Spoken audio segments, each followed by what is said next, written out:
And hopefully everything worked the way it was supposed to. It sure feels like it did.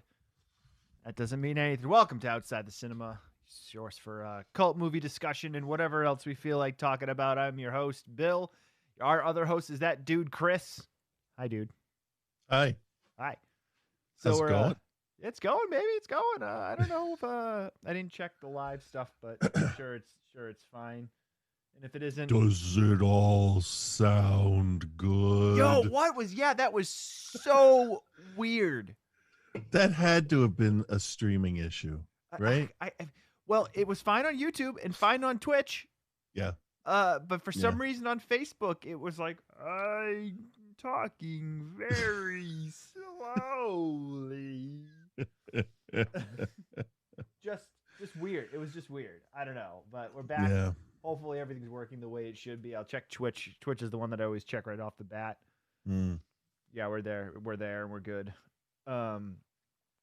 It's always so weird though, because like you whenever you set something up, it works right when you're testing everything, and then when you try to not do it, it does it, or you actually try to do it, it doesn't work. Right. All right, let me see. I got Facebook here. Let me It's very exciting stuff for those of you that care. No, we're still a little we still got a little Barry White going on here. That is the most bizarre thing ever. It is so weird. There's no reason like why it would work perfectly fine on Twitch and on YouTube, but then for whatever reason when it goes to Facebook, it's like, this is the fastest I can talk without getting all right, hold on though. You sound like me, and I sound like a soul singer. Sounds awesome. It's so weird. I gotta get rid of that because I'm reliving conversations I just had. Anyway, welcome back. Nelson joined us nice and early. Good to see you, brother. Welcome back to the show. We're going to talk about some stuff. I mean, I feel like the show has really just kind of become what we've been watching lately. Yeah. Which is totally fine. I actually had a week where I watched a bunch of stuff. I watched a couple music documentaries. I watched another documentary about a filmmaker. Yeah. What else you been up to, Chris? Just interview. That's it. That's the whole week was okay. I got an interview on this day, so now I'm going to overthink it. Yep. And I'm going to stress about it, and I'm going to completely worry. Well, in the 20 plus years I've known you, you've never been an overthinker. No, and I definitely don't internalize or worry about anything. You don't stress out about anything, right? Yeah. No, I don't. Okay, here to be fair, I don't. Well, that's not even true. I can honestly say I don't panic in situations that other people may panic in. I keep a cool head and I'm able to take care of problems. I do internalize a lot of stuff and I do overthink it and I do worry because that's the way my brain works. And if I overthink stuff and I think of every possible way things could go wrong and right, I suppose, I've started to get a little more positive about it. Okay. Then I'm not disappointed and I feel like I'm ready for anything that could happen. Okay. So yeah, cool. Yeah. So yeah, the interview was yesterday. I think it went well. It was supposed to be a half hour. It was a little over an hour. So it was with two people. One of them did all the explaining. They gave me a virtual, we'll call it a Max Headroom style tour of the office. Okay. Carried the computer around with my face on it. Like if I only knew that, I would have had the background for it ready to go. I know, right? You get the grid, get the grids in there, and yeah. What's really nice is there's some windows. I unplugged my headphones, but my mouth is still working. There's some windows that have a nice view. Dustin's watching live, and he hasn't been on with us for a while, so we have to make sure we give him a straight up shout out. Oh, absolutely. So shout out to Dustin. Yeah. Sorry, I didn't mean to interrupt you. Go back to your very important life stories. It looks like a nice place to be. I'm not saying anything about where it is or anything, but it's got windows, which projectionists don't normally get. Windows, you say? So it would be a nice change. Yeah. It's definitely something I could do, but it's a unique system that they have, so I would have to learn that. But that's not ever really been a problem for me. Learning, no. Your problem is getting the things on time. Getting to things on time, yes, but once I'm there, shit happens on time. That much is true. What? That doesn't make any sense. No, like I could show up to work 40 minutes late, but every print will be built and ready to go on time. But I've been getting I was a minute early today for sitting down in my own house. A minute early today for a show that goes live right at 2 p.m. Yeah. No 5 minutes, no, okay, all right, let's do this. I'm good. Do this. It's the whole interview process it always sucks. Oh, interviewing for jobs is the worst, man. It's the worst. I didn't even want to get out of bed today. Like I just want to sleep until I either get to the next step or have an answer. None of which will happen in a timely fashion. So I would sleep for a long time. Yeah. The next step is actually an editing test, which I think I'll do fine on because I am rather pedantic with grammar. So yeah. You know who's not pedantic with grammar? Yes. How do you think I got so good? This guy. Between you and my wife correcting my text messages. I have stopped. I because I know you well enough now to know exactly what you mean. It's true. In the beginning, it was like, are you trying to say this? What's happening here?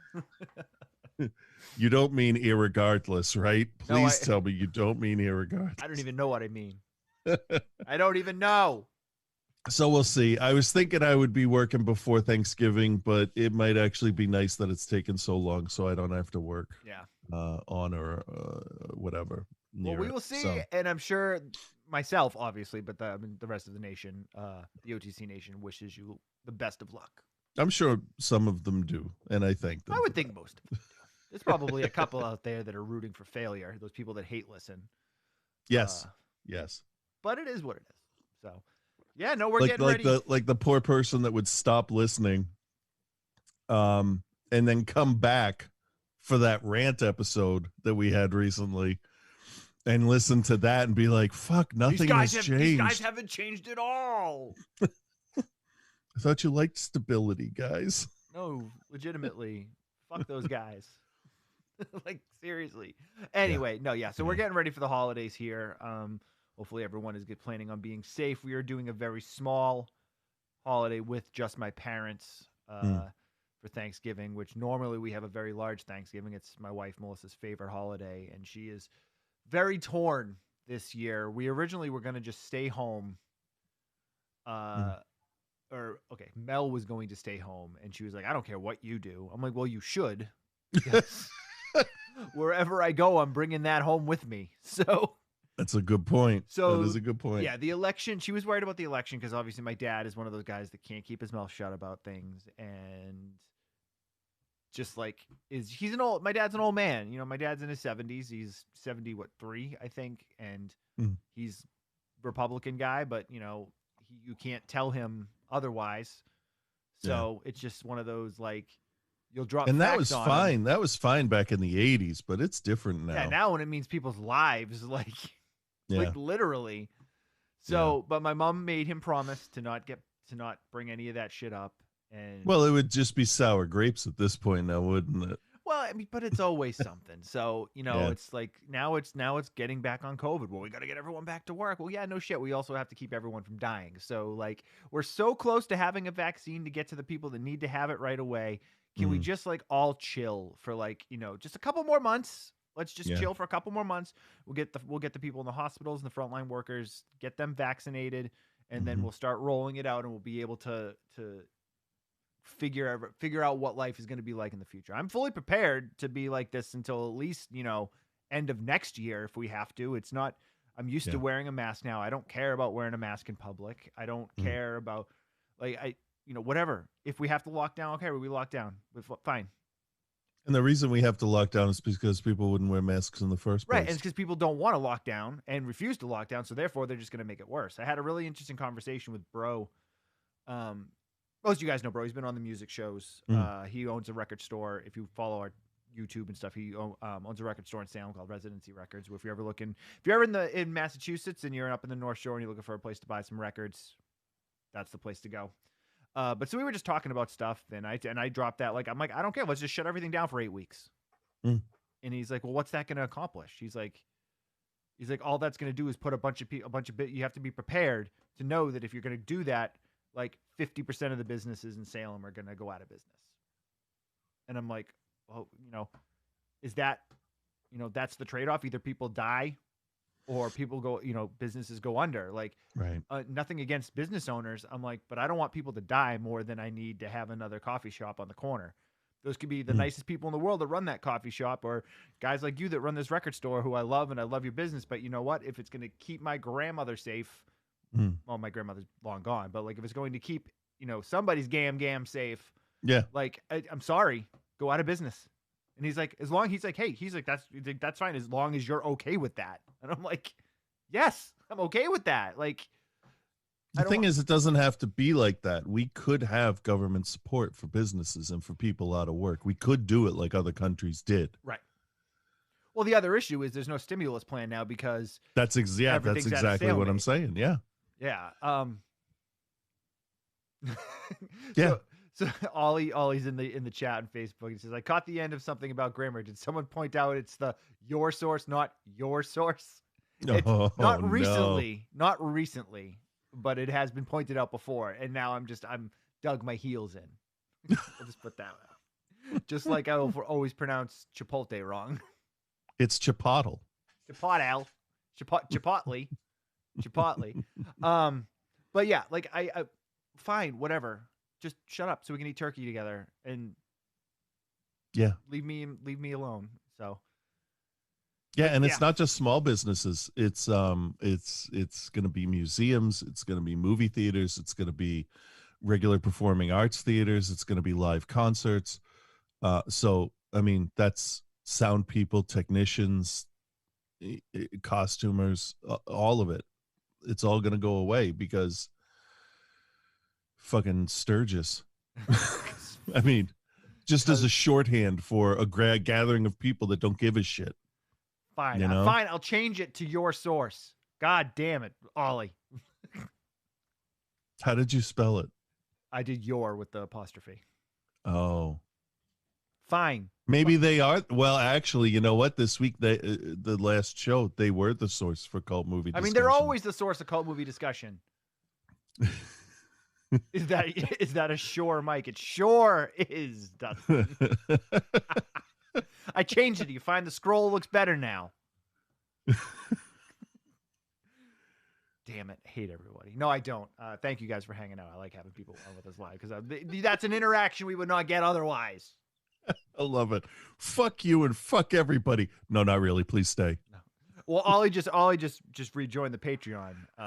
So Ollie's on my good list right now. I don't know though, picking apart my grammar. We did that. I mentioned this on the show on Monday. So if any of you guys aren't on the Patreon, might have not heard the show yet for this week as it has been released on the feed. We did a Zoom watch party last week, and I know Dusty was there. It was Dustin. I think Dustin. No, I don't know if Dustin was there. I don't know, but Dusty, that's in the chat with us right now, was there. A lot of fun, guys. The Zoom watch parties is something that I think we're gonna have a really good time with. I don't know. Yeah. You just stopped talking. I did because I wasn't sure where I was gonna go with it. But yes, no. So the Zoom watch party, awesome, and also, spoiler alert: all of our music episodes that we're going to do in the future are going to be done on Zoom via a private link, so that we can do whatever we want to do. So keep that in mind if any of you are interested in joining the Patreon. That's just one more tier that we're adding to it. I don't know. There's some guy named Troller in our chat room that's asking us to do a live call in. I don't know who you are. I don't know what you want. So the answer, I guess, is no. Because you'd have to give him your phone number. I don't even know who this Troller to clean. Okay. That's a Twitch one, I'm assuming. It is, yes. Anyway, so the watch party is going to be cool. So if you are on our Patreon and you want to get into the watch parties, we're going to do another one next week. We're going to try to cater the time so that, like, I know Ollie's in the UK, and I know he wants to be able to join in on him. There's a bunch of people in the UK, so. I don't know who you are. I don't know who you are. You're asking to do a live call, and I don't know who you are. They want to call in, or they want to have other people? Can you do a live call, and you can do it on Streamlabs? I'm not broadcasting through Streamlabs. So anyway, sorry. What was I saying? Yeah, whatever. Zoom party. So, all right, Chris. Yeah. What have you watched? Do you want to talk about? All right, let me see. I'm looking here. So, did I say I watched The Dark and the Wicked last time? Or did I end with the Ghostbusters documentary? Ghostbusters. Yeah, the Ghostbusters documentary. Okay, so The Dark and the Wicked is a film about a brother and sister who go to their dying father and father's farmhouse. And the mother's acting all weird, and it's kind of paranormal, but it feels like it's kind of allegorical to child abuse and just being in an abusive family. It's interesting. It's good.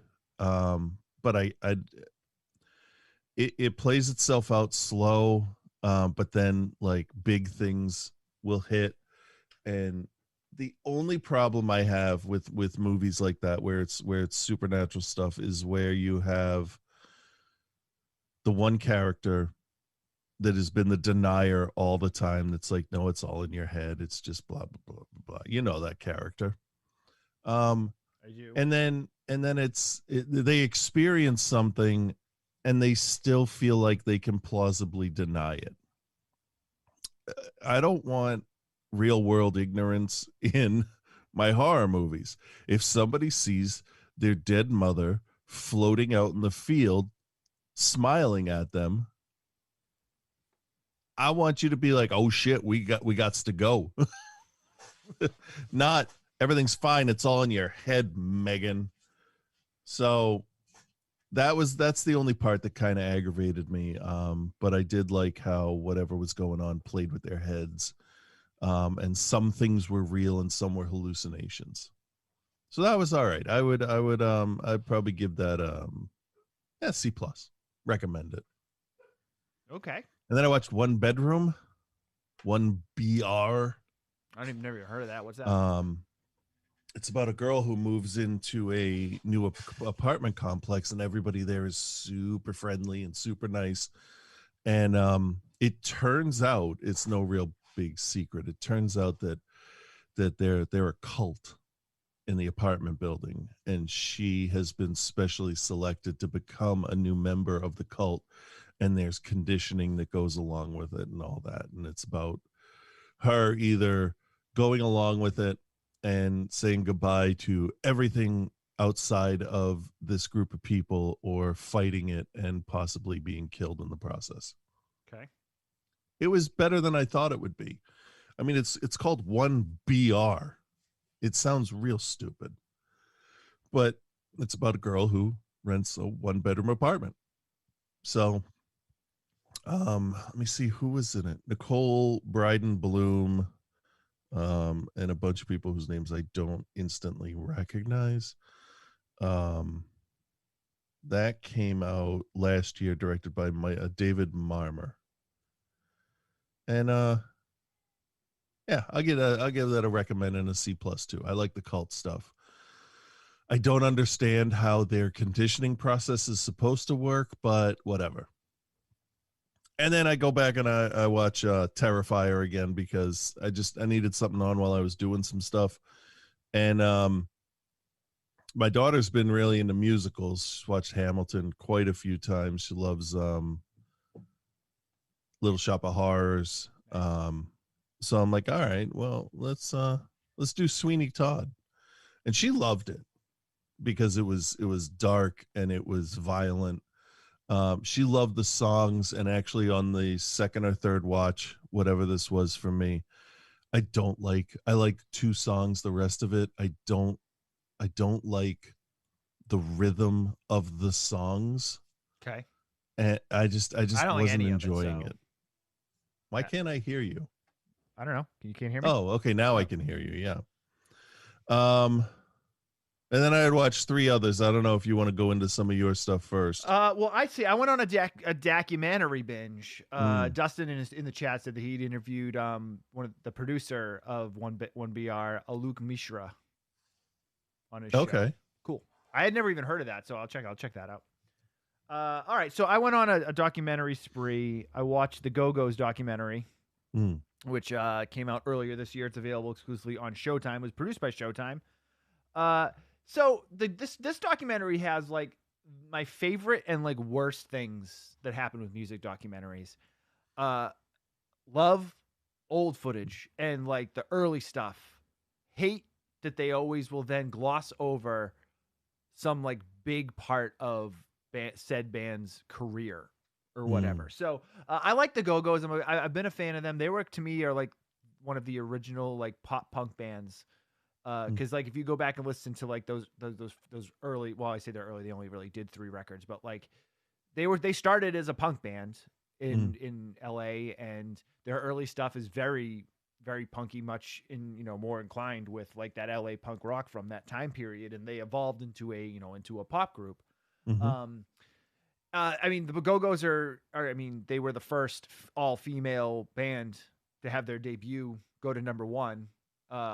First all-female band that wrote their own music, played all their own instruments. So this documentary really digs its heels in on that early formative stuff. So, they go with a couple of the original members that were out of the band before they hit it big. And there's always like been a lot of kind of talk about the Go-Go's that they were kind of like mean to each other, and like, so they kind of dig into that a little bit with like the kicking out of the early members and how like there was a lot of like bad blood afterwards. Then through the band's breakup, a lot of bad blood through there. But it's a very standard story of, little underground band makes it big. They get overwhelmed. They do lots of drugs. And then it implodes over money. And so basically what it dials down to is they get this massive success, but only one of the members is really writing all the music. So somebody sees a royalties check that they shouldn't really see, and then is like, hey, why is this person making so much more money than me? I'm doing the same thing. And when you're not, you're not writing the songs, it's a very different situation. Who was writing the songs? Charlotte McCaffrey wrote a large chunk of them, and then Jane Whelan wrote some, but it was mostly Charlotte that wrote the majority of, she wrote like the majority of the hits. Okay. I always thought it was interesting too. I never really realized that Belinda Carlisle didn't even write the lyrics. She just sang. Yeah, I would have figured that's the name I expected you to say. Her and Jane would have been the two. Yeah. So Jane wrote some stuff. But I mean, it's a very standard story. It's a well put together documentary. There's all the stories of they make it big, and then of course the big management company comes in and gets them to fire their manager that's been with them since the beginning. And of course, shockingly turns out that they weren't the right people to be working with, and they should have just stuck with the people they were with. And a lot of drug use, a lot of the thing though that I thought was interesting is, there's no sex talked about in this at all. And even, I mean, every rock and roll story, that's a big part of it. Like, oh, we were doing this and we were doing that. And there's stories of the Go-Go's being fucking crazy back in the day. So yeah, I was surprised that there was never talk of oh, and then she was dating this person, or and then, they had an affair with this. There's a little bit of talk about, was it Jane, or one of them had an affair with the lead singer of the Specials, very early on. It was Jane Whelan. She had like a little thing with Terry Young, the lead singer of the Specials, back early days. Okay. But like that's the real only mention of like any like relationships, or like there's a brief talk about how the drummer was like she sort of had a thing going on with Jane because Jane's bisexual, and then like and then it didn't work out, but it was like such a small little thing. So, but where my real issue with this documentary comes in, and this is just again, how many people are going to sign on for like a 2.5 hour long Gogo's documentary? Because if you wanted to include a lot of the stuff that I wanted to see, it's not going to be in there in a 90-minute film. But they basically are like, oh, and then we broke up, and there was a lot of bad blood, and we didn't talk for a long time. And then they fast forward to like essentially 2020, and they're like, oh, and for the first time in 19 years, the Go-Go's are writing a new song together. And I was like, okay, 19 years would be 2001. You stopped telling the story in 1985. Briefly ran through like Belinda Carlisle's solo career and talked about how Charlotte wrote a bunch of songs for her solo career, and then how Gina was butthurt because Charlotte was still working with Belinda, and like they'd run over all this stuff, and then they're basically like, well, it's in we're all good now, but like they got back together and put in 1994. They reformed in 1994 and put out a career retrospective that had like 4 new songs on it. It was called Return to the Valley of the Go-Go's, and they did a bunch of shows and did like touring and stuff. And then in 2001, they put out a new record, their first new record since 1985. And like they don't mention any of that stuff. They just make it seem like they broke up in 1985. They all hated each other and they never spoke. And now they're back together writing a song in 2020 or 2019. Well, there have always been rumors about them. You say there's no mention of sex, but there have been rumors and videos of crazy parties. Yes. So maybe that was the one condition of the documentary was don't talk about the video that you can find on YouTube. Don't talk about, getting kicked out of Ozzy Osbourne's dressing room. They do briefly mention that. But I think it's one of those things of, come on, we're trying to rejuvenate our career. Let's not make us look like sex maniacs. Well, but that's fine. But what about all of the reunions and all of the stuff that they did from 1994 to 2020? They leave this giant chunk where they don't even taking all the sex stuff out of it. I'm not even talking about that anymore. Like they got together in 1994 and they did like 4 or 5 new songs, and then they put out a new record in 2001 and did like a big reunion tour, and they did like the VH1 Behind the Music and like all that stuff, and then like did stuff off and on for the next 10 years or whatever. And I just don't like when they will take a story and they'll leave like a large chunk out of it. Yeah. And make it seem like they broke up in 1985 after Head Over Heels came out and then never spoke again until this documentary. And it bugged me. I liked it. I can see that. I liked it for a good chunk of a good chunk of it, and I think it was well put together. They got a lot of really good old footage. They took a bunch of the old Polaroid photographs that they had taken while they were on tour and superimposed them in, and that's good. A little bit of animation here and there to like transition some stuff, and it looked good. And I liked it. I just was like, tell the whole story. Like, don't leave out 30 odd years of like things that went on. Like, I get you're not going to dive deep into Jane Whelan's solo career. They mention it. They talk about it. She's like, I did a couple records. They talk about Belinda, how Belinda was really the only one that had any success outside of the Go-Go's. And they talk about it, but it's all like super, super brief. But like, if you're talking about the band and you're doing a retrospective of the band, you can't leave out the fact that they, 19 years ago got back together and put out a new record. Like they didn't even put out a record for this documentary. They did a single, and they show them like writing the single at the end of it, which is all well and good, but like, don't make it seem like they haven't been in the same room for like, you know what I mean? Yeah. Yeah. It's good though. And if you're a fan of the band, it's totally worth checking out. I was always a big mark for Belinda Carlisle. I always had a thing for her for some reason. I know you are a big Jane Whelan guy. I liked her. Yeah.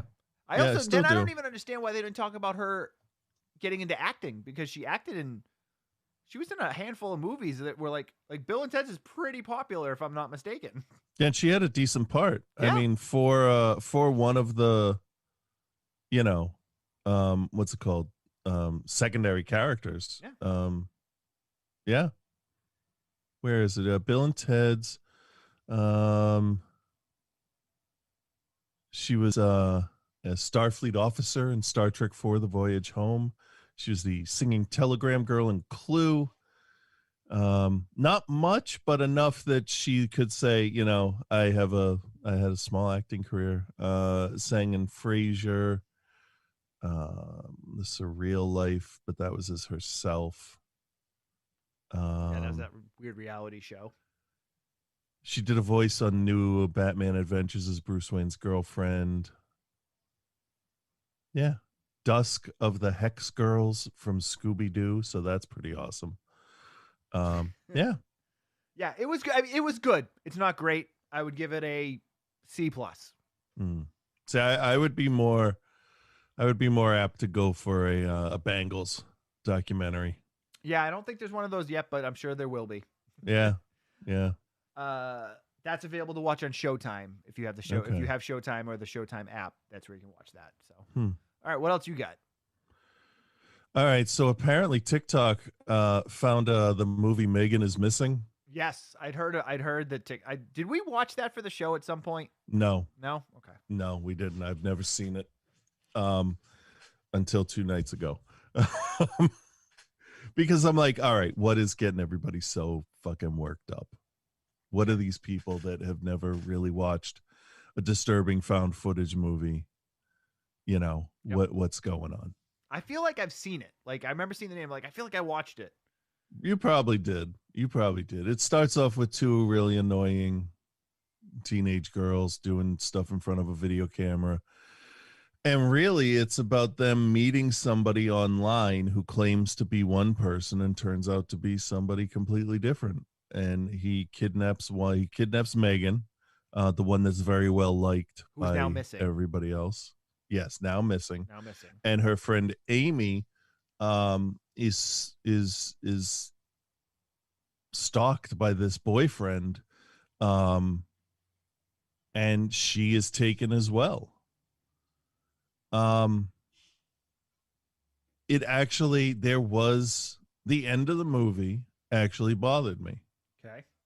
I'm not going to say anything that happened at the end, but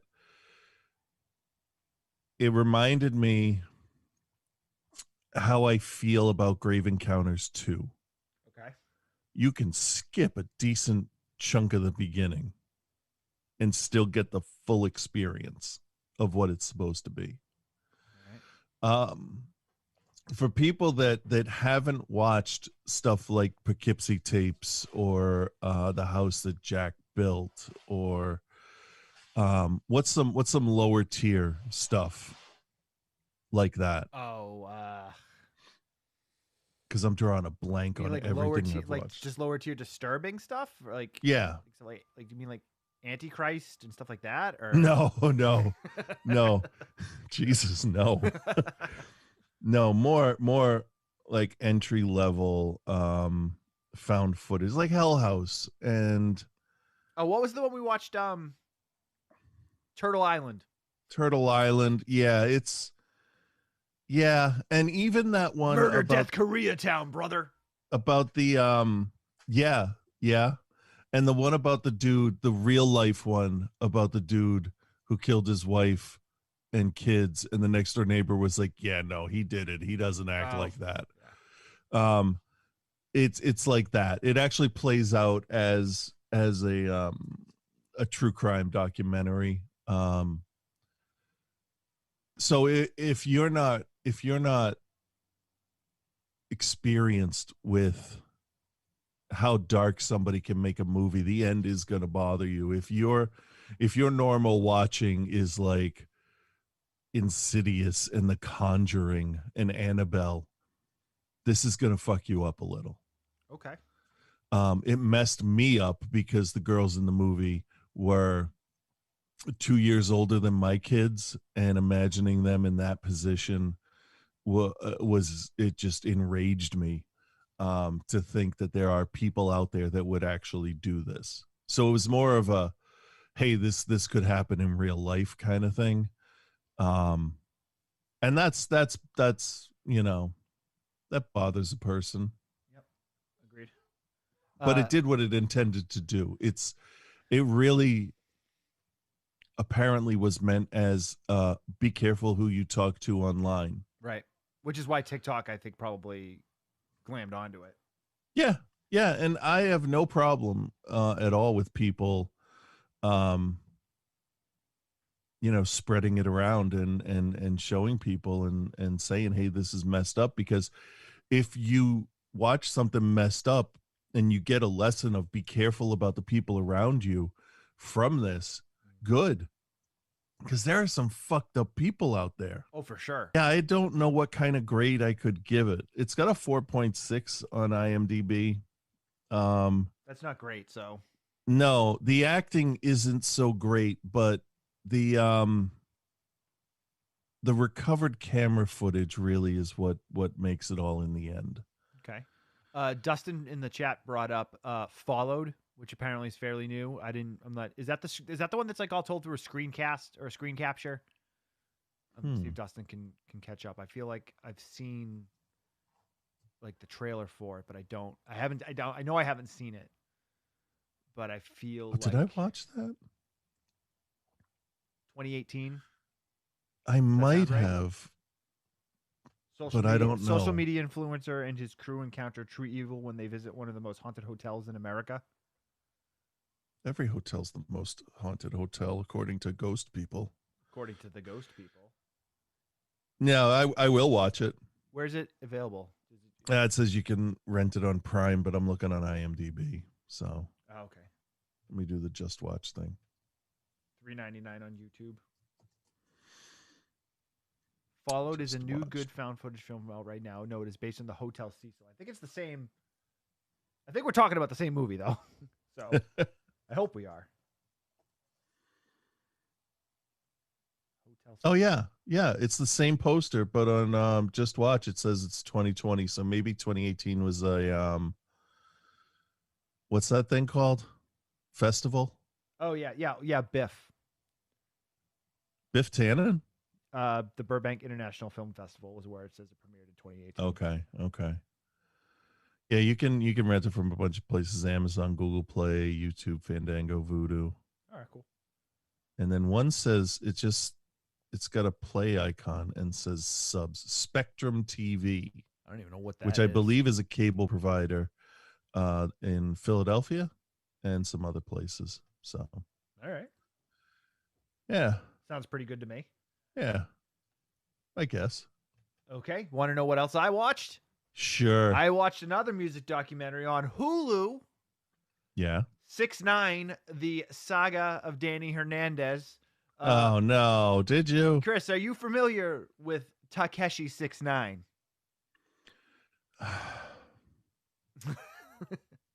Are you familiar with him in anything other than his rainbow-colored hair? Hold on.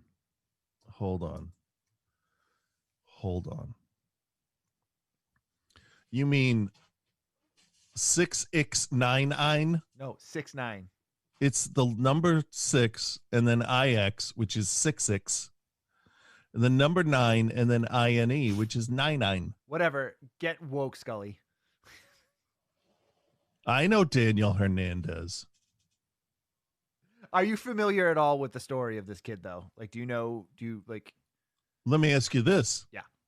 How many stitches did he get? I don't know. Because he's a snitches, so he needed the stitches. He didn't get stitches because he has around-the-clock protection. Yeah, no shit. Anyway, so to answer the question, the answer is no. Chris is not super familiar with Takeshi 6ix9ine. I know that his face looks like a whiteboard that they just left outside and with a marker and said, "Do whatever you want."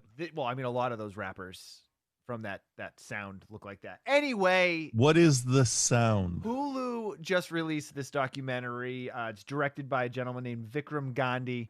So Tekashi 6ix9ine is a rapper, hip hop artist from Brooklyn, New York. And he is best known for being like an online troll that makes these videos, like, and just pumps videos out, pumps new singles out, and just basically just kind of like blows up the internet with like his singles, and like they do incredibly well. He was like millions and millions of YouTube views. He was sought after by record labels. And there's a lot of kind of questions about him and like what he's done and stuff. And he got busted a couple of years ago for federal racketeering charges by the FBI, and is probably now best known for essentially snitching on everyone in his gang, selling them out so that he only had to go to jail for like, I guess he was facing something like 50 years in prison, and he ended up only getting 4, with like two of it stayed, and then ended up, because of COVID, getting to come home early and just finish out his sentence at home. But this kind of delves deep into it. It's part it says on IMDb, part investigative documentary, part real life gangster movie. 6ix9ine, the Saga of Danny Hernandez, unpacks the life of a polarizing rap sensation and internet troll Tekashi 6ix9ine. So I mean, I'm not super into they go into like the idea of SoundCloud rappers, and the funny thing is Tekashi 6ix9ine is not a SoundCloud rapper. He's like kind of embodies what the SoundCloud rapper is, but he never actually put any of his stuff up on SoundCloud. So SoundCloud is a music streaming service online where you can upload all your own stuff to it. Like I've got the Burn Pile stuff up there, and like it makes it easy to just like record something, upload it, and get it out to the internet. So what this guy did though was like he was a master. I don't want to say a master manipulator, but a master like genre dropper, not genre like the musical genre, but like jumping from gang of people to gang of people to kind of like step his way up. Okay. So he got busted for filming a video with an underage girl and then posting it online, and he ended up going to jail for like a year because of that.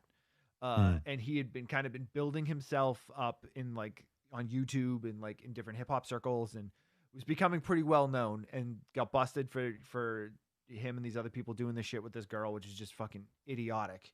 And then he affiliated himself with the Bloods and filmed a video with like all these Bloods, and like the Bloods are more of a West Coast thing. There's really, I mean, the Bloods and the Crips don't really have a big representation on the East Coast, Brooklyn particularly. I mean, there's people there because people really relocate and stuff, but he like intertwined himself into this culture, brandishing guns and doing all this stuff, and then basically just like acted like a fucking idiot and got himself busted, and then sold out everyone that he knew. And then he was another master for fucking over everybody that had helped him to get to where he was getting to. So like he had one guy that he'd been working with, and this guy then tried to kidnap him and like take all his money. He didn't try to, he did kidnap him. And like held him at gunpoint and like made him give him all his jewelry and like all this stuff. The film opens up, they're talking to a guy on the street about Danny Hernandez, and you hear this other guy, "What are you doing?" Starts like yelling at the camera guy, and he's like, "What are you talking?" He's like, "You don't talk about Danny," and like all this like real like what the fuck are you doing here? You better get out of here. We don't talk about him around here. Like you don't say nothing to nobody. You don't know him. And so the guy that directed it kept trying to get an interview with him and kept getting shut down. So it's an interesting watch. It's not I mean, just from the way he's presented in this, and the good thing I liked about this guy Vikram Gandhi, that he was trying, you could tell, to put like not necessarily a positive spin, but try to be like, I'm trying to show, is this guy really the person they're making him out? He makes himself out to be. Is he playing a part? Like what's, so he talks to like his ex-girlfriend who he has a baby with, and like he talks to all the people that he used to be friends with, and like, but he never was able to get to him and he uses the really good analogy of, I guess I didn't have, that's not really an analogy, but like, he's like, I didn't have the clout to get on to 6ix9ine's radar, when in hindsight, he had to deal with Hulu, but they did it all in secret. So like they didn't want anyone to know, because I'm sure this film never would have come out the way it did, or would never have come out if like they had gotten involved. Right. Right. But it's a super interesting look at this kid, and he's only like 23 or 24 years old. Like now, like he's still very young. And it just tells this story of like essentially, you know, a kid just getting in over his head and trying to play gangster and thinking he's smarter than everybody else when he's probably not even the half brightest kid in the room, you know? It sounds like he's trying to do what you do in the corporate world to succeed, but you do that sneakily and slimy and stealthy, and he just straight up walked out onto the street and said, see that guy? Right. But the thing that guy's an asshole. But he's been unbelievably successful. Like unbelievably successful. Yeah. So I don't see how dumb he can be if he was successful in doing it. Maybe it's that he got lazy. Maybe with covering his stuff up, or like I don't know, but I think a big chunk of it kind of rolls back to you look. There's a couple times where they bring up the analogy of like Death Row and Death Row Records and like Suge Knight, and there's definitely a person in this that kind of plays that Suge Knight part of like glamping on, and not even Takeshi, somebody glamping on to Takeshi and being like, well, I'm going to ride this dude for whatever I can. And then gets himself like involved with one of the dudes from like Universal Records and basically like ends up frying his own fish, if you will, because like, it's like, you can't fuck with a corporation like that. You know, it's like, you're just a gangster, dude. You're just going in there and you're going to threaten and try to shoot the son of the guy that runs Universal Records. Like it gets crazy, man. It sounds really dumb when you put it. Oh my God. Yeah. It's like, so I think he surrounded himself with people that were using him. Like he started off being the user and then ended up surrounding himself with people that were using him. And there's like a whole bunch of like wiretap phone calls that you hear. And like the FBI had been watching him for a long time. And of course, it's crazy, man. It's definitely worth a watch. It's not about the music, because there's really not even a whole lot of music. There's, you know, clips of his songs and stuff in it, but like it's not nearly it's more of a crime documentary than it is anything else, because it shows this life of crime. It's a true crime one, I guess, almost. It's pretty well done. Doesn't run too long, keeps it interesting, moves from thing to thing quickly enough. They bookend each kind of like chapter in his life of who he was. You know, first when he was younger, he worked at the bodega, so they like, you know, they called him Bodega Danny, and so then it's like moved into like this, and like they tell you where he got his name from, and like there's some parts of it where you're just kind of like, I totally get like why this dude tattooed his face up, because he knows it's about getting the attention. It's short-sighted, yeah, because now you have to live with this giant 6'9" tattoo on your forehead for the rest of your life, but like he was committed to what he was doing. And it was like, this is what's going to get me noticed now. And this is what's going to get me, you know, 100,000 Instagram followers and like all of this stuff. And then he got a clout because, you know, people like Kanye West and like Snoop Dogg and like, they were like, oh man, this Takeshi 6ix9ine stuff is for real. Like his, you know, his bars are fire. Like and it wasn't, his music's garbage, but like, and I was going to ask, is he actually talented? No, not really. And there's a point in it too, where he says that to like, he's like, oh, you know, he's like, Danny was telling me about, you know, his plan and his videos. He's like, it's all about the videos. And he admitted that he thinks his music is crap. Like, so he's admitting that he thinks his music is crap, but he knows what he needs to sell. It's actually but you know, any good artist would say, yeah, no, it can be better. I don't like it. Yeah. I never watch my performances. Like, then you get it's not, you know, you get the money and then you're able to get better producers and you get people that work with you, and it makes you better. That's why so many bands, when they sign a major label deal, their first record sounds so much better than anything they've ever done before, because a lot of them, it's the first time they've ever stepped into a real studio. Yeah. With a real producer. True. But yeah, so 6ix9ine, The Saga of Danny Hernandez, is available on Hulu. It gets a recommend from Bill, whether you're a hip-hop fan or not. If you like true crime documentaries, you like music documentaries, this is going to hit a good spot for you. It's not the best thing I've ever seen, but I'm going to give it a B-. Okay. All right. That's not bad. Yeah, what else you got? Last night we watched the Star Wars Holidays special. Oh, the Lego one? Yes. I haven't watched it yet. It was fun. Yeah. Okay. If you haven't watched it, I'm just going to say it was fun. There's a pretty solid as far as a Lego show goes, way to integrate all of the different generations. And yeah, it's worth a watch. It's better than the original. that's not too much to go with. No, because I mean it's all comedy. So like, uh, how do you criticize a Lego comedy? You know. Right. Here's something. I got this text message. Greetings. This is Ron from the Car Warranty Plan Center. Will you please phone me back at phone number in regards to your 2011 Toyota? Please reply leave to no longer receive. Are you fucking kidding me? Don't now I'm getting spam text messages on top of shit. Like what the fuck? Dog's Why? Ready. Yeah, I just sorry. The dog's at PetSmart, so I just had to tell Mel that the dog is ready. They just texted me now. Mel, hey Mel, the dog is ready.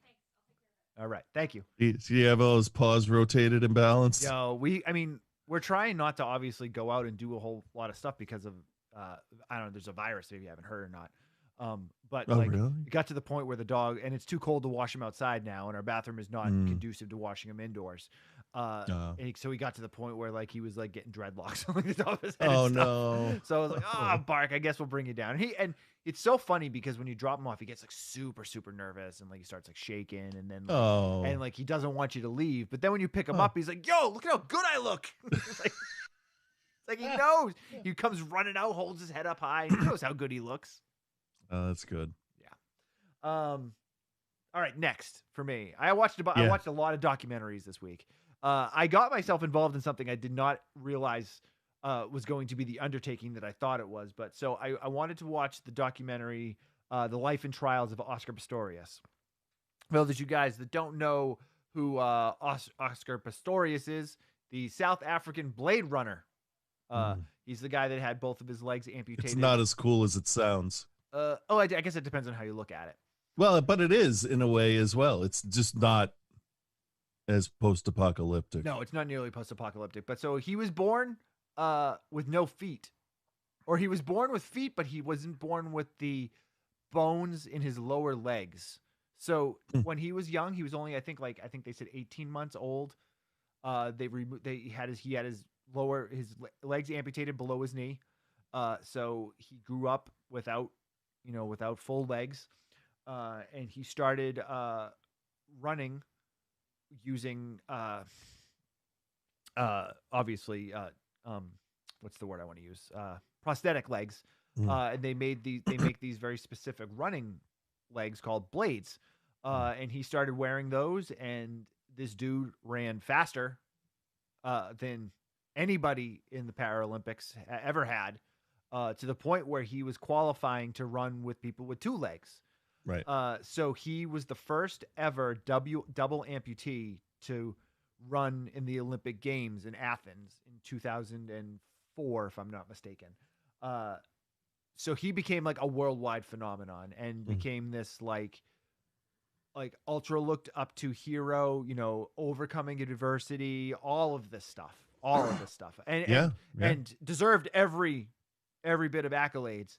But then a few years ago, the story came out that he had shot and killed his girlfriend, and claimed it was an accident.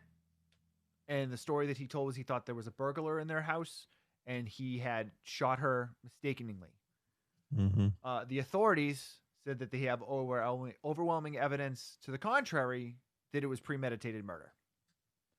So they made this documentary. It's part of the ESPN 30 for 30. It's on ESPN Plus if you want to watch it. I thought it was just one movie. Oh no! It's a 6-part. Oh no! Series, and each one runs between an hour and 30 and 2 hours. Wow! Long. So I got through the first 2 parts of it so far, and it's real good. It's real good. I mean, we've said before those ESPN 30 for 30 documentaries are almost always good, even if it's not something you're interested in. But this is really good, and it digs very, very deep. And not knowing the full depth of the story, other than like, oh, this guy killed his girlfriend. There's a lot more to it. There's a lot more to it, and I'm looking forward to watching the rest of it. I just don't know when I'm going to have the time to do so. But they go into the trial, and I guess there was actually multiple trials. His story of what exactly happened, how basically they go into a big thing about how could this guy have done it purposely? He's like he's a shell of a person. Like there's if he did this and he meant to do it, he's been faking for years the way he has reacted to it. So it's very interesting, and I don't know exactly where it's going to go, and I didn't do any additional research on the how things kind of turn out on it, because I definitely want to. I want to be, I don't know, not surprised, but I want to. No, I want to be surprised and see if what I'm starting to think is the truth, really is the truth, or if I'm wrong. But it's very good. It's very good. So I can't say if I recommend it yet or not, or grade it, because I'm only 2 of 6 parts or whatever it is. Okay. Maybe 4. Maybe it's 4 parts. Either way, it's a lot longer than I thought it was. Yeah. It's 2 trilogies worth of. Yeah. Wow. And I didn't know that, and then I couldn't find the other parts because I watched the first one and it just kind of ends on a cliffhanger, and I'm like, that's it. And I tried to find more, and then it took me a little while to find them because they're not listed episodically. It's kind of weird on the ESPN Plus app. Is a little kind of hard to navigate sometimes, but they're there, and I'm looking forward to watching the rest of it. You got more, Chris? Right. Well, how many do you have left? I got 2 or 3. I got 2, and then I got a third that I could talk about if we want to add that in there too. Yeah, all right, why don't you do the 2 that you have, because I only have one more after that. All right, I watched another one on ESPN Plus. Wild Card: The Downfall of a Radio Loudmouth, and this is the story, the documentary about Craig Carton, who's a morning radio sports jock. Gotcha. On WFAN. He did a show with Boomer Esiason. And they were basically the ones that ended up taking over for Imus after Imus got himself in some shit. Oh, that fucking guy. Yeah, seriously. Yeah. But Boomer and Carlton is if you're a sports fan, you know anything about sports radio, that you know the names of the show, you know the name of the show, because it was possibly, if not the most popular one in the country, because obviously with streaming now you don't have to be in New York to hear it. Right. But it basically it starts with him kind of coming up through the ranks, learning radio, working in smaller markets, working in Jersey, doing all this stuff, and, working really hard and being really, really good at what he does. You can't take away, whatever ended up happening with the guy. He's a great radio personality. You hate him, but you love him. You know what I mean? Okay. So plays that part very well. And Boomer Esiason, obviously former Cincinnati Bengals quarterback. He's on the CBS NFL shows. Super likable guy. Boomer Esiason's he's like Boomer's a good dude. Yeah, I've never heard a bad thing about him. And always got a good opinion on stuff, and so he plays a big part. So they talk, of the building the show and the popularity. And Chris Carlin always had a thing for gambling. He always liked to gamble.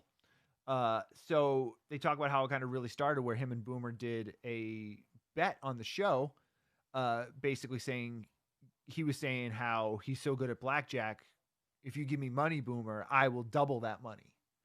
Oh. So Boomer gives him $10,000. They go to Atlantic City they do a broadcast at Atlantic City, and he triples Boomer's money. Oh shit, that's not good. Triples Boomer's money. I mean, it's good, but I can tell where this is going. Where this is going. So he became not even a compulsive gambler. When you say it was beyond an addiction. So, but he also was making really good money doing the show. The show was super popular, so he started trying to diversify his businesses. Did some different things, and they started this sports ticketing, or a ticketing business, essentially like a StubHub or something. And he was working with a private equity firm, and they gave him a bunch of money to buy tickets for this. Only he didn't buy tickets with it; he gambled it, and then basically continued to just gamble money, and then started trying to get money from this place and get money from that place. And eventually the guy he was working with, apparently at the ticketing place, was under a federal investigation. So he was then under a federal investigation. He ends up getting busted and going to jail for fraud, essentially, because he misappropriated the funds that he was given. Right. Right. He was given to buy the concert tickets with. He bought the concert tickets, but he didn't buy it with the money that he was given to. So he ended up going to jail for, I think he did like 2 years, and he got out a little bit early.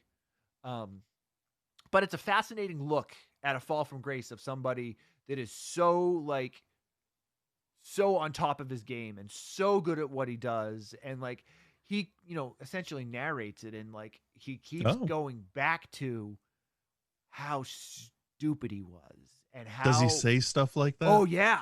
Yeah. Here's the part in my life where I was a fucking idiot. No, there's a point where he's like, I don't understand what's wrong with me, why I did these things. And he goes into how I can never fuck up again, because if I fuck up again, I will lose everything. He's like, I already lost all my money.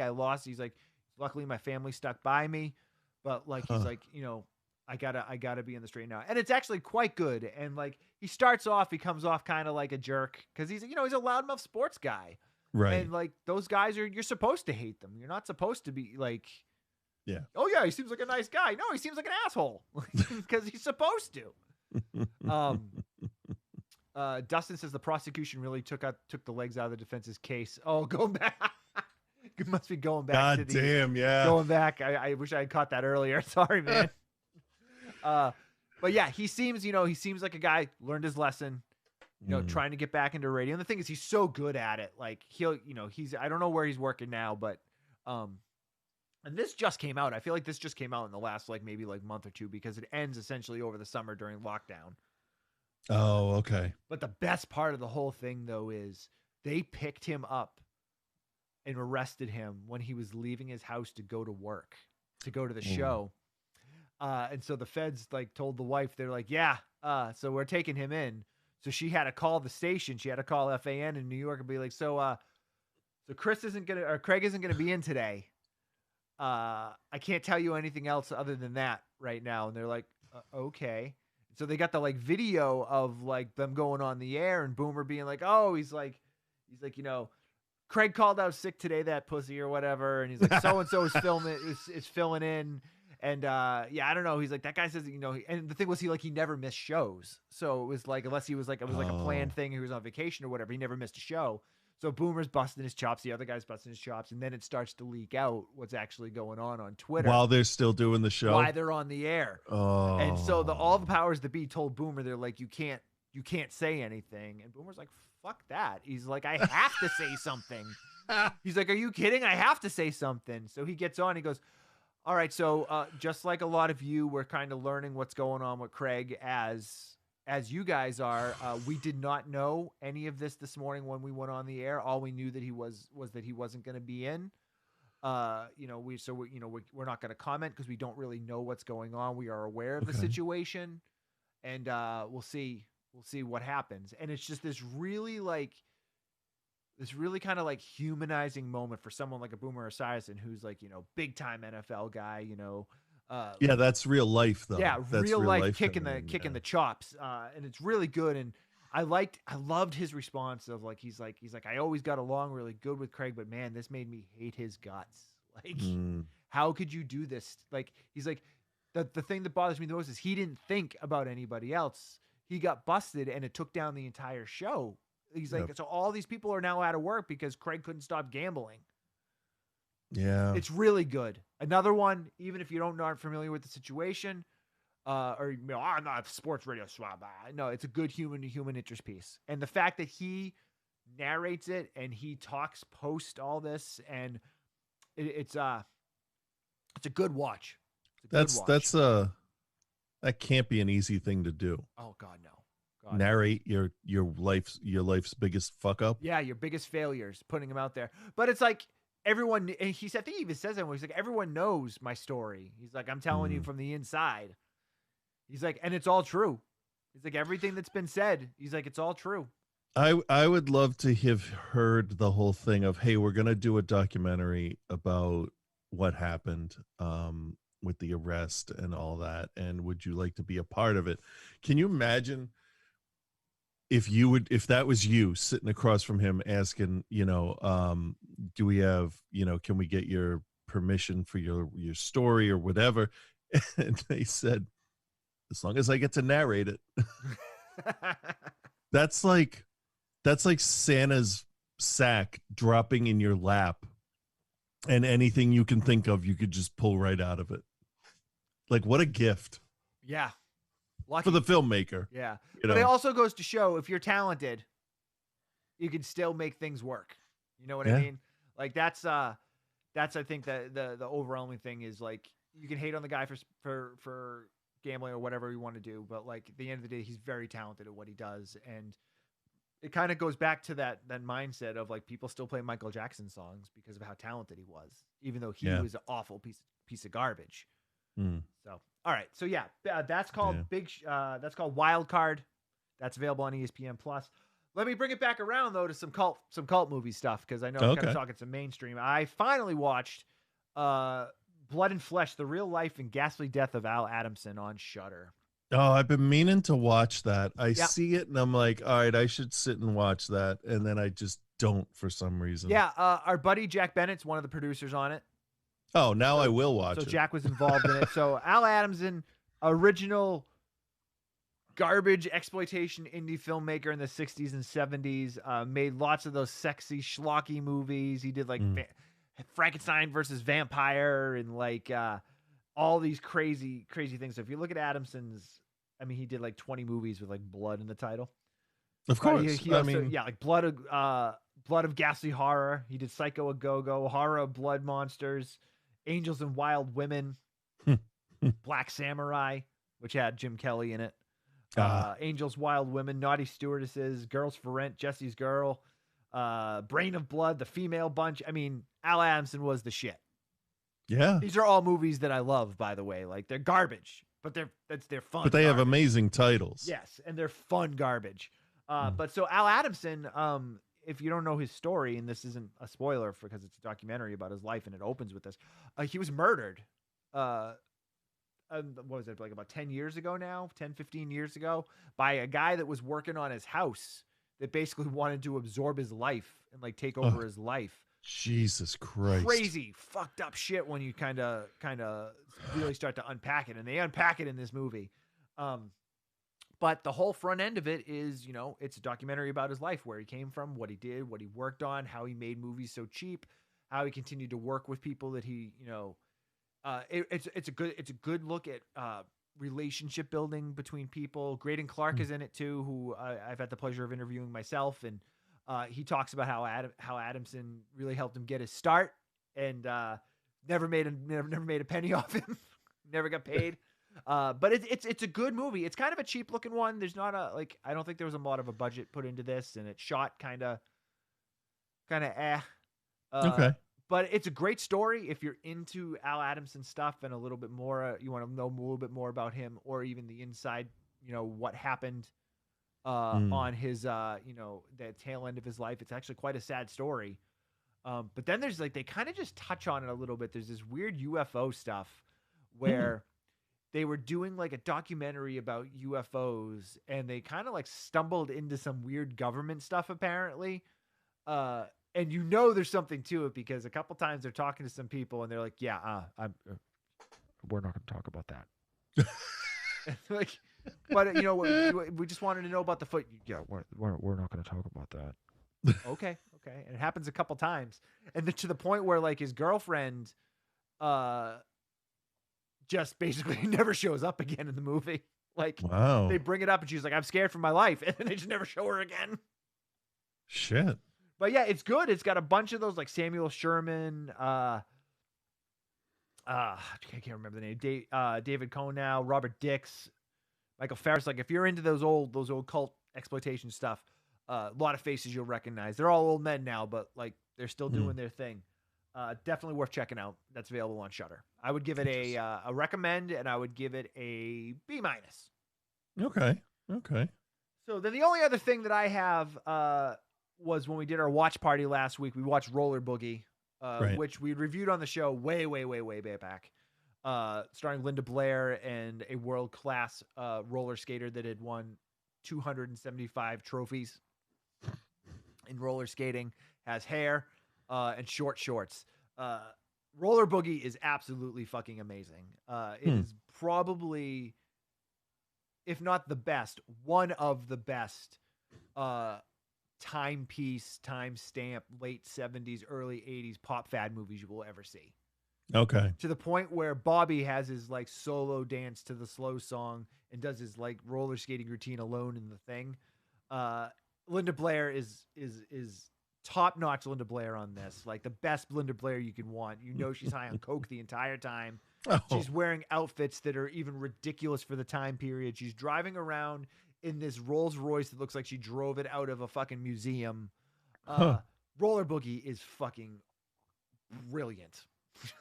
I love it. I love it so much. And it's got the Cher theme song, Hell on Wheels. Oh, Jesus. Let's ride. Oh, baby, let's ride. That's my Cher voice. How's that? Is that pretty good? That's not too bad. Hell on Wheels, mama. Yeah, if you've never seen Roller Boogie, man, do yourself a favor. So that's everything. I watched a lot of stuff this week. I know, huh? Did you watch The Mandalorian? I know. No. Oh, all right. Never mind then. I watched a bunch of I watched 5 hours of Oscar Pistorius' No Legs.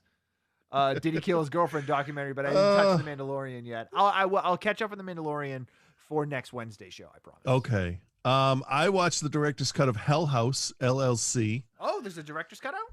There is. I believe it's on Amazon Prime. Okay. I didn't know that.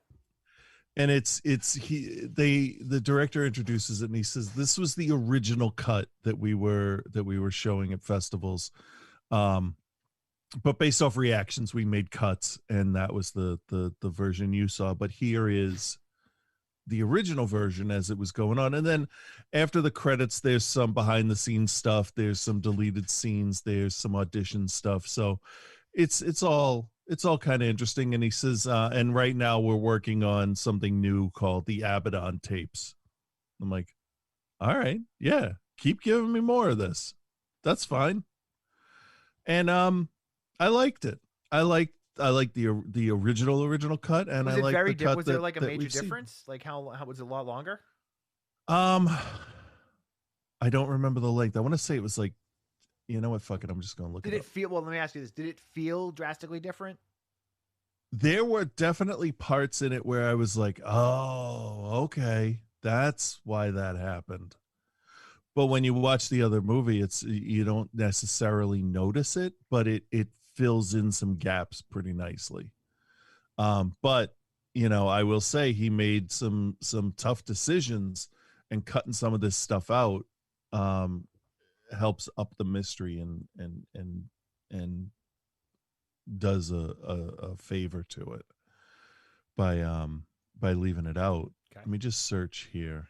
I didn't even realize there was a director's cut, and I get kind of frustrated with director's cuts when it's just like 30 seconds of new footage and it doesn't really change anything. Yeah, the difference between a director's cut and just adding a deleted scene back in are very different. Right. The director's cut is 2 hours and 9 minutes. It seems a lot longer. I feel as though the original was only like 145. And the original is 131, but you got to remember too, it's all that other stuff at the end. Right. It looks like it adds around 8 minutes of new footage into the movie. Enough. That's substantial enough, I think. Yeah, and it feels like, if I remember right, it starts a little different. It expands on some things a little bit more. It just in the long run, if you've seen all three, I would say, yeah, go back and watch this one. Yeah, I enjoyed all three. I like those movies quite a bit. Yeah. It definitely, you can see that they had larger plans. Right from the get-go. Yeah, it seems like they did. But there's also some stuff you might find interesting too, because they show some of the stuff when they first show up to the hotel. It's like scouting and prep work where they're talking about, okay, if we do a scene, I need to go past a bedroom to have a figure standing in it that you'll just catch. Which way can we go? He's talking to the person that owns the place. You know, what's the best way? What's the best room we can use? You know, because room 2C plays a very big part in the end of the movie. It's like, where is the best place to have that room? And just setting up everything, talking about LED light versus the warmer light in the basement and stuff. And It was pretty interesting. It was pretty interesting. They definitely put a lot of work into it. Sounds it. Because of the location visits and stuff. I was pretty impressed with that. Cool. I'll have to check that out. And the only other thing I watched was Deathcember. Deathcember, okay. It's imagine ABCs of Death, but this is based on the concept of an advent calendar. So it's 24 shorts themed around. I'm going to add that to our Christmas holiday list right now so that I can make sure to check it out. I'd put it lower on the list. I'm just going to put it at the bottom. There's some that were definitely good, and there's some that are like just there to be shocking, but kind of in a childish way. And there's I mean, in 2.5 to 5 minutes, it's really difficult to build suspense in a short like that. So a bunch of them definitely go for the gore or the surprise ending, which is fine. But I would say the hit miss ratio in this is about a third miss and a third decent and a third good. Okay. So, right. I mean, that averages out to a C. Really. There was one that I really liked because it took the idea of the holidays and just ran with it in a completely different direction than I expected. For anybody that's seen it, it's the short called Poppers, based on the poppers they have in England, with the crown in it, with the joke and the stuff. Yeah, I don't know if I'll be revisiting it at any point. ABC's of Death was a little different, it was a little more varied. I don't know. Well, I did see it. I would be curious to know other people's opinion of it. Well, yeah, I mean, so we haven't actually announced it yet, so I guess we could just say now. So for our live shows starting, I mean, I guess probably starting next week, we're gonna start watching as much holiday genre stuff as we can to talk about on the live show through Christmas in December. So Chris and I have got a kind of an ongoing list. So I say for me and you, bud, we'll just start at the top of it and each watch, get through what we can get through, and then talk about what we both watched the previous week. So that way we don't necessarily, if we can get through 3 or 4 in a week, cool. If we each only get through 1, cool too. Right. They will have some overlap where we can have more discussion. Yeah, exactly. So if anyone has holiday ones they want us to add, just pop them in the chat right now. We've got a ton of stuff. I'm going to just run through what we have on the list, and it's obviously not everything. So we have Saint or Sint, Rare Export, Wind Chill, Christmas Horror Story, Krampus the Reckoning, Anna and the Apocalypse. I actually can't wait to talk about Anna and the Apocalypse with you. Yeah. Elves, Gremlins, Scrooged, Await Further Instructions, To All a Good Night, and now I just added Deathcember. Dusty just added Christmas Evil. Let me add that in here. Yeah, and we didn't go for like Silent Night, Deadly Night, or Black Christmas or any of that. But I mean, I think on purpose. You know what? If we watch them, we watch them. True. Await Further Instructions is kind of a sci-fi horror. It takes place during the holiday, but the subtext of it is very interesting. I didn't get great reviews, but I really like the message of it. Cool. So that's what I'm going to be very interested to talk about.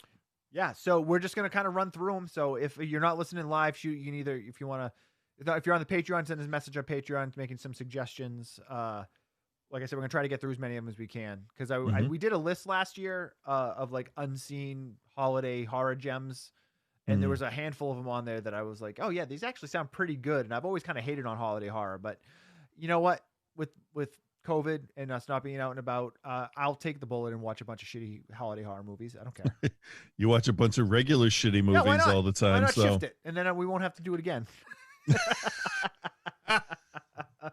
All right, we're getting tight on time. Chris, you have anything else you want to talk about? No.